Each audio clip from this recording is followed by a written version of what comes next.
Em que ordem são as 3 tentações de Jesus no deserto? Extraído do livro Suma Demoníaca, do padre José Antônio Forté.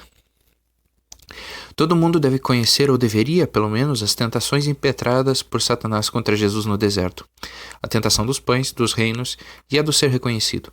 Mas perguntemos, por que o diabo tentou a Jesus para que o adorasse, se nem sequer tinha conseguido que ele cedesse a quebrar seu jejum? E por fim, por que ele tenta se atirar do pináculo do templo? Se ele havia desprezado a glória do mundo inteiro, por que a seguinte tentação foi de menor importância? À primeira vista, pareceria lógico que as tentações começassem pela de maior poder tentador, e não conseguindo obter sucesso, que Satanás lhe tentasse com pecados cada vez menos importantes, de menor malícia. Se uma chave não entra por uma fechadura, se tenta com uma chave menor, cada vez menor. Que lógica seguem essas 3 tentações? Pareceria mais razoável que ele tentasse com a idolatria em primeiro lugar, e não obtendo êxito, que seguisse tentando, então, com algum pecado intermediário.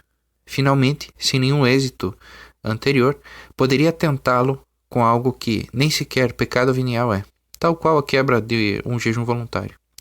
Mas esta impressão de que se trata de uma sucessão ilógica de tentações é uma impressão enganadora.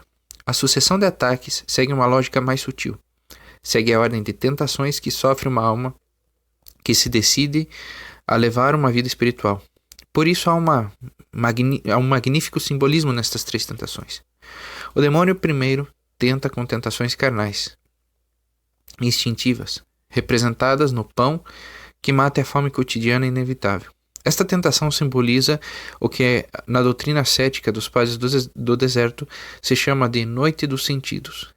Se uma alma resiste a esse tipo de tentações, já não haverá razão para continuar tentando em um campo em que a alma está suficientemente fortalecida. Passada a noite dos sentidos, o diabo tenta com o mundo. O santo sente a beleza do mundo, os atrativos deste mundo que havia deixado para trás. Este é o símbolo da noite do espírito. Na noite do espírito, o demônio não tenta com esse ou aquele prazer. A tentação, então, é o mundo em que o santo vive e do qual já não usufrui nada mais.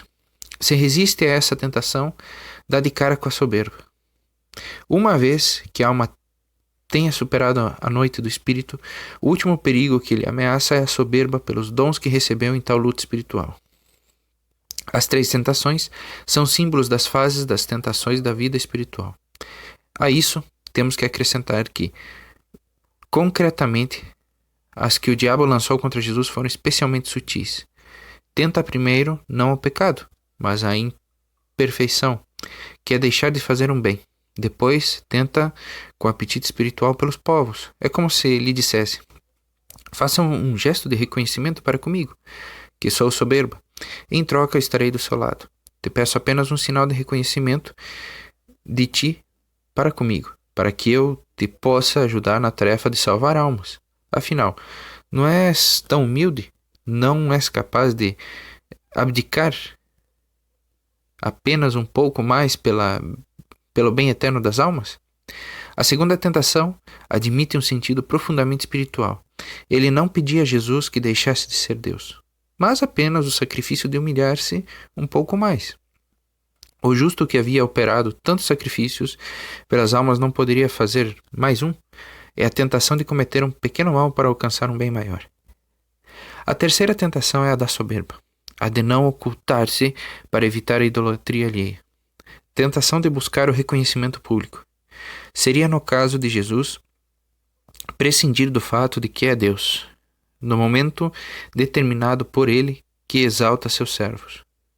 Mas, ainda que seja Deus que determina esse momento, essa hora, por que não poderia Jesus adiantar o relógio de Deus? Por que permanecer nas sombras ao invés de sair à luz e fazer tanto bem às almas de uma forma gloriosa e espetacular? Essa tentação, a terceira, é a mais complexa de todas.